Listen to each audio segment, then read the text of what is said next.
In the ancient kingdom of Ilulu, where warriors were raised from birth and battles determined the fate of men, lived a frail, hungry-looking boy named Akere. He was the son of Dio, a man who had no love for the sword, but was the master of the talking drum. Unlike the warriors of Ilulu, who trained with blades and spears, Dio wielded rhythms and echoes, possessing a deep knowledge of the drum's secrets unknown to any other. His drums spoke in ways no human voice could, carrying whispers of power, warning, and war.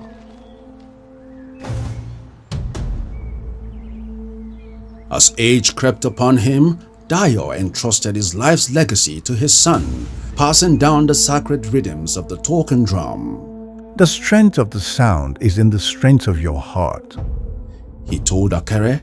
If you master the secrets, it will make you powerful. Speaking calmly from his deathbed, my son, do not let it control you. If you do, it will destroy you. When Dio passed away, Akere was left with nothing but his father's drums and the wisdom hidden in his sound. Often, when loneliness crept upon him, he would play, finding solace in the echoes of his father's teachings. Few years later, a dark cloud loomed over Ilulu when King Adigun of the Eastern Kingdom gathered an army 10 times larger than any Ilulu had faced before. The war drums sounded across the land and the generals went from house to house enlisting warriors. When they reached Akere's small hut, they found a frail boy with hollow cheeks and wide, uncertain eyes. "Where is your sword?" barked General Ogumola, a fearsome warrior with scars from many battles. "I have none," Akere replied. "I only have my drums." The warriors burst into laughter. "Drums?" Ogumola scoffed. "We need men and not musicians. You have no use in battle." Still, needing all hands available, the general enlisted Akere as a servant to fetch water and tend to the wounded. Resigned to his fate, Akere followed the warriors to the battlefield with his drum slung over his shoulder. The first day of battle was fierce. Against all odds, Ilulu warriors held their ground, capturing enemy soldiers.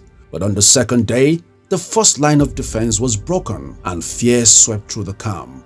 Akere, overcome with terror, fled and unknowingly hid behind the dungeon where the captured soldiers were held. As he always did in moments of distress, he began to play his drum. The steady rhythm echoed through the air. Then something strange happened.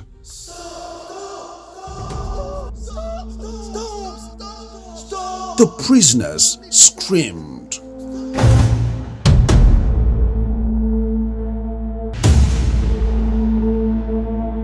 They cried, breathing in pain.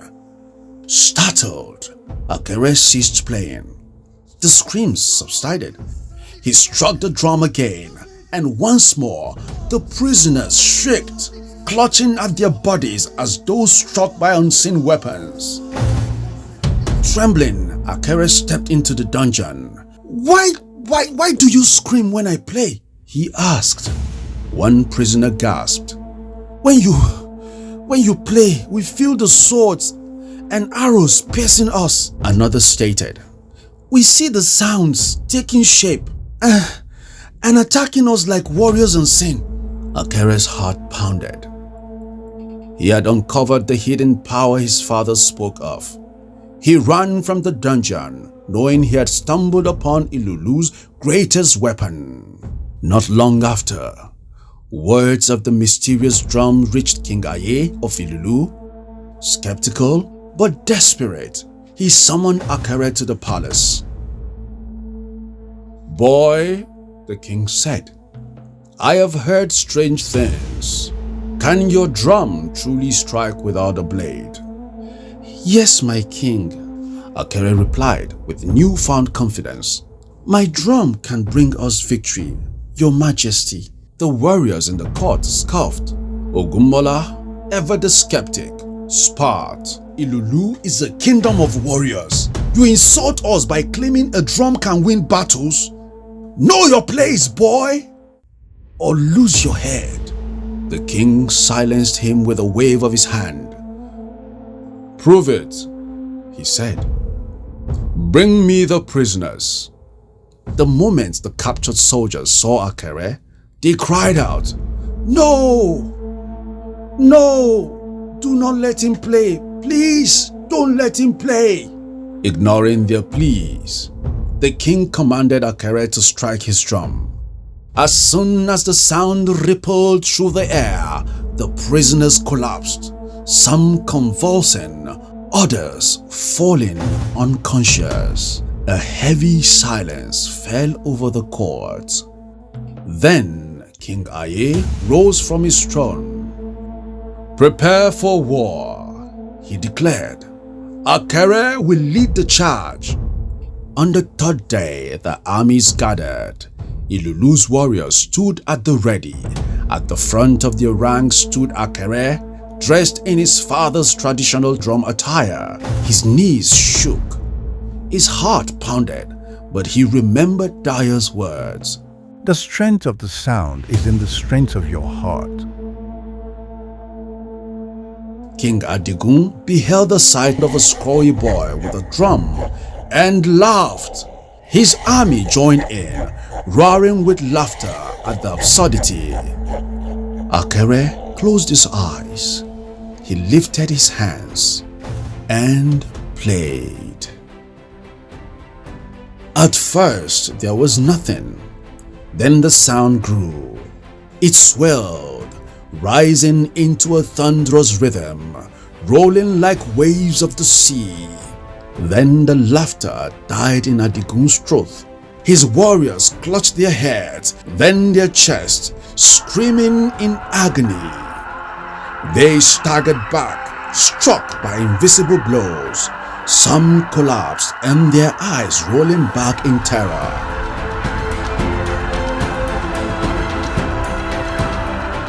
Seizing the moment, King Aye roared, Attack! The warriors of Ilulu surged forward.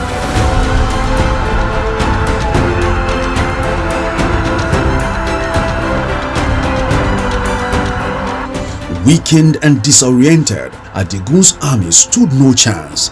By nightfall, the great conqueror had fallen.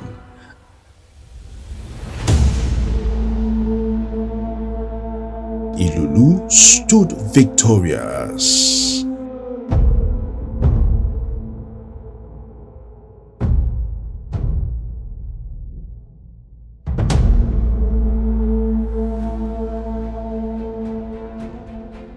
After the battle, King Aye rewarded Akere with wealth beyond measure. He was made a noble and his name was etched into the history of Ilulu. No longer a frail boy, he became Akere, the talking drum warrior, who marched alongside the king in conquest far and wide. But through it all, Akere never forgot his father's words. Do not let it control you. If you do, it will destroy you. And so, with each battle won, he played his drum with wisdom, knowing that true strength was not in the sound, but in the heart that wielded it.